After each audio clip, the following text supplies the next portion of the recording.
অনেক দিন ধরে ভাবছিলাম যে পিসির বাড়ি যাব গ্রামে। তো আজকে ভাবলাম যে চলো একটু ঘুরে আসি, সেজন্য আমরা দুজনে রেডি হয়ে বাইক নিয়ে বেরিয়ে পড়লাম। কতদিন পর গ্রামের পরিবেশটা দেখতে পেলাম। শহরে থেকে থেকে গ্রামের পরিবেশগুলো সত্যি খুব মিস করি। তারপরে আমরা একটু এগিয়ে একটু রাস্তা এক সাইডে দাঁড়ালাম, কারণ ওখানে আখ বিক্রি করছিল আর আমার আখ খেতে ভীষণ ভালো লাগে, সেজন্য কিছুটা আখ নিলাম আর একটু টেস্ট করে দেখলাম, ভীষণ মিষ্টি ছিল। দেন আবার ওখান থেকে বেরিয়ে পড়লাম, আর কিছুটাই রাস্তা ছিল। দেন ভালোই ভালোই পৌঁছে গেলাম গ্রামে।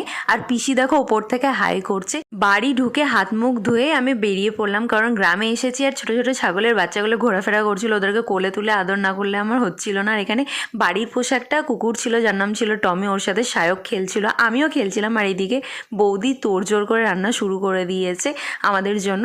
আর আমাদের গ্রামের পরিবেশ দুজনেরই ভীষণ ভালো লাগে। তোমাদের কাদের ভালো লাগে প্লিজ কমেন্টে জানার। ভিডিওটা একটা লাইক, কমেন্ট, শেয়ার, সাবস্ক্রাইব করতে একদম ভুলো না।